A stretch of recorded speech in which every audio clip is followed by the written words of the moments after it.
जय श्री गणेशाय। नमस्कार दोस्तों, मेरा नाम है दीप्ति और आपका मेरे चैनल पर बहुत-बहुत स्वागत है। आज मैं आपके साथ संपूर्ण स्थापना विधि शेयर करने वाली हूँ गणपति चतुर्थी की। तो चलिए हमारे वीडियो को शुरू करते हैं। सबसे पहले तो गणेश जी की आपको मूर्ति चाहिए। मिट्टी की मूर्ति हमें यहाँ लेनी है। ध्यान रखिएगा कि आप मिट्टी की ही लें। इको फ्रेंडली मूर्ति हमें लेना है क्योंकि उसका जो विसर्जन है वो हम घर पर भी कर सकते हैं। तो देखिए, सबसे पहले तो आप मूर्ति घर पर ले आइए। उनको लाल चुनरी उड़ाकर आप घर पर ला सकते हैं। और इसकी जो पूजा होती है वो होती है चतुर्थी को, भाद्रपद मास के शुक्ल पक्ष की चतुर्थी तिथि को इसकी स्थापना होती है। तो जो है पूजन की सामग्री चाहिए, उसमें कच्चा दूध, किशमिश और भगवान के प्रसाद लगाने के लिए भोग चाहिए। लड्डू या मोदक आप भोग में लगा सकते हैं। मौसमी फल चाहिए, हमें कुछ पुष्प चाहिए और खासकर दूबा चाहिए और जनेऊ और कलावा चाहिए।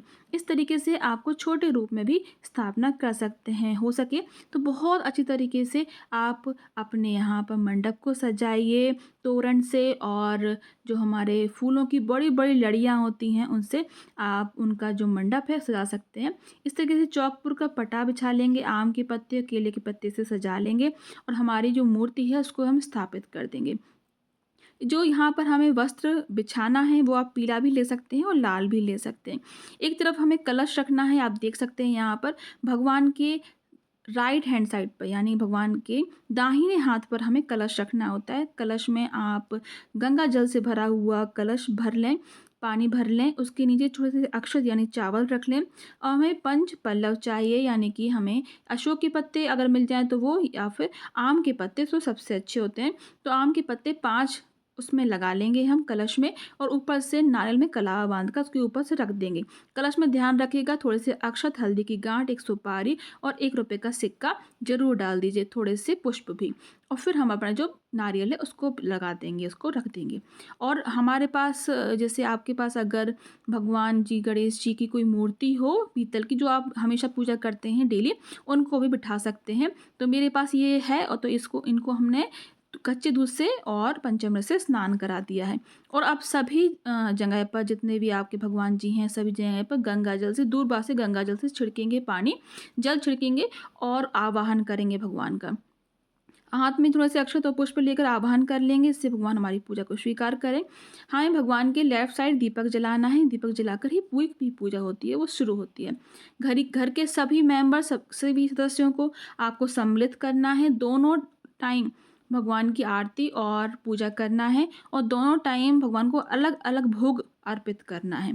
आप मार्केट से भी लाकर रख सकते हैं प्रसाद, या फिर आप घर पर भी मोदक या लड्डू बना सकते हैं। तो देखिए, थोड़ा जल ले लेंगे और दूरबा से सभी जगह पे हम छिड़क देंगे और भगवान का आवाहन करेंगे और प्रार्थना करेंगे कि हे गणपति बप्पा जी, 10 दिन तक आप हमारे घर पर रहिए और हमारे घर में हमेशा सुख शांति समृद्धि रहे, और हमारे घर के हर दुख दारिद्र को आप हर लीजिएगा। इस तरीके से आपको ये पूजा करना है। ये जो पूजा होती है, ये हमें गणपति जो बिठाने होते हैं वो हम 10 दिन तक बिठाते हैं। बहुत सारे जगह पर लोग 1.5 दिन के बिठाते हैं, 2.5 दिन के भी, 3 दिन के, 5 दिन के बिठाते हैं, लेकिन हमारे यहाँ 10 दिन के बिठाते हैं। ये अनंत चतुर्दशी तक भगवान को हमें बिठाना होता है और उनका बहुत आदर सत्कार करना होता है। ऐसा कहा जाता है कि कैलाश छोड़कर गणपति जी 10 दिन के लिए हमारे साथ रहने के लिए आते हैं। तो जितना हो सके उतने अच्छी तरीके से ढोल नगाड़ों से उनका स्वागत कीजिए, उनको बहुत अच्छा भोग अर्पित कीजिए, उनको बहुत प्रसन्न करने की कोशिश कीजिए। अपने बच्चों को भी पूजा में ज़रूर सम्मिलित कीजिए, और चंदन, रोली, चावल सभी चीज़ों से भगवान को हमें पूजा करनी है, टीका लगाना है। भगवान का प्रिय जो भोग होता है वो लड्डू, मोदक और किशमिश होती है, तो ये ज़रूर अर्पित कीजिए। और हम भगवान को पुष्प अर्पित करेंगे, जो दूर्वा है उनकी सूंड में लगा देंगे। अगर आप कोई मूर्ति का चुनाव नहीं कर पा रहे हैं कि कैसी लेनी चाहिए, तो मैं आपको बता दूं, बाईं सूंड की जो गणपति जी होते हैं वो बहुत ज़्यादा शुभ होते हैं और बहुत सरल होती है उनकी पूजा। तो अगर आपको इस तरीके से कोई सूंड वाले मिल जाएँ तो आप ज़रूर लीजिएगा। और अगर आप मार्केट में मूर्ति ले रहे हैं तो ये बात का ध्यान रखिए, नीचे से वो पोले ना हो, नीचे से उनका जो भराव होता है वो पूरा भरा हुआ हो, तो बहुत अच्छा माना जाता है। तो देखिए, हमारे जो पीतल वाले भगवान जी हैं उनको भी पुष्प और दूबा अर्पित कर देंगे, और हमारी मूर्ति को भी अर्पित कर देंगे, और यहाँ प्रसाद भोग लगा देंगे। जो भी आप लाए हो, मौसमी फल हैं, मिठाइयाँ हैं, जो भी है वो आप अर्पित कर दीजिए।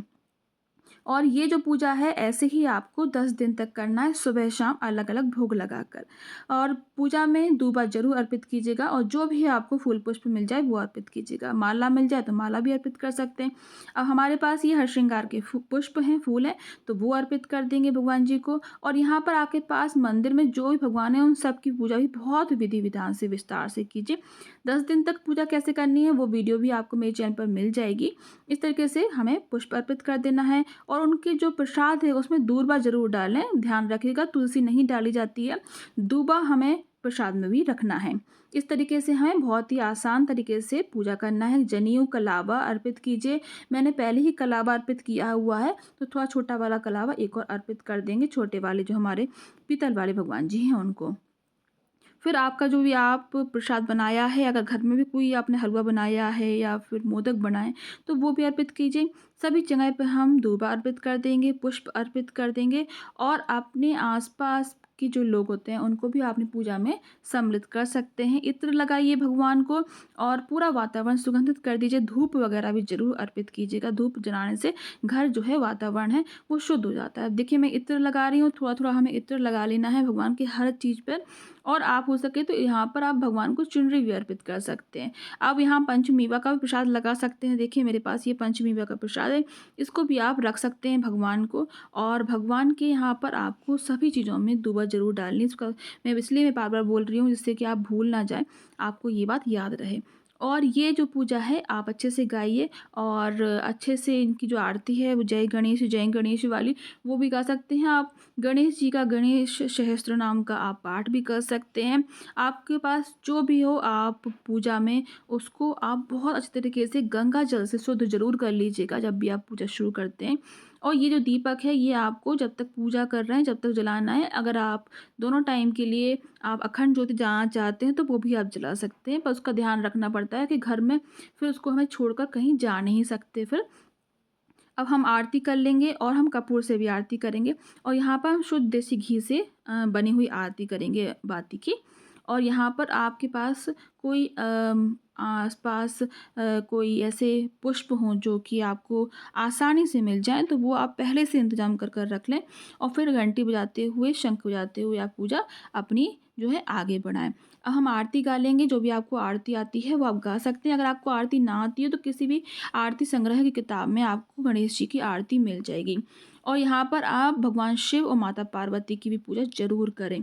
देखिए इस तरीके से किताब मिलती है, हर एक त्योहार की इसमें हिंदू त्योहारों की, व्रत की सभी जानकारी आपको मिल जाती है। तो एक किताब आप ज़रूर ला कर रख लें, जिससे आप सभी जो त्योहार हैं उनकी जानकारी एक ही जगह मिल जाएगी आपको। हम आरती गा लेंगे, घंटी बजा लेंगे और सिर रख कर पैर छुएँगे, आचमन कर देंगे और जहाँ जिस आसन पर आप बैठे हैं और वहाँ पर थोड़ा-सा जल ज़रूर छोड़ दें और अपनी आँखों से लगा लें। पूरे परिवार वालों को ये आरती ज़रूर दें और उनसे भी कहें आरती करने के लिए, सबको प्रसाद ज़रूर दें, तभी आप यहाँ पूजा के जगह से जा सकते हैं। हम घंटी बजा लेंगे, भगवान जी को हमारी जो पूजा है उसको स्वीकार करने के लिए अनुरोध करेंगे, हाथ जोड़कर प्रार्थना करेंगे, आँखें बंद करके प्रसाद देंगे भगवान को।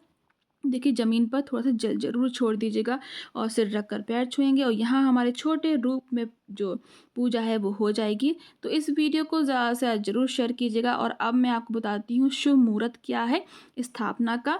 तो ये जो पूजा है वो आपको करनी है इस साल। गणेश जी की जो प्रतिमा स्थापित करने का शुभ मुहूर्त है वो है 19 सितंबर को सुबह 11:07 से दोपहर में ये 1:34 तक रहेगा। तो आपके पास काफ़ी समय होगा, तो आप इस तरीके से पूजा कर सकते हैं और इसको आपको भगवान जी को रखना है अपने घर पर 19 सितंबर से 28 सितंबर तक, अनंत चतुर्दशी तक आपको इनकी पूजा करना है विधि-विधान से और फिर इनका विसर्जन कर देना है। विसर्जन करने की जो विधि है, जानकारी आपको मेरे चैनल पर मिल जाएगी। तो चलिए आज का ये वीडियो मैं यहीं समाप्त करती हूँ। आपका बहुत-बहुत धन्यवाद।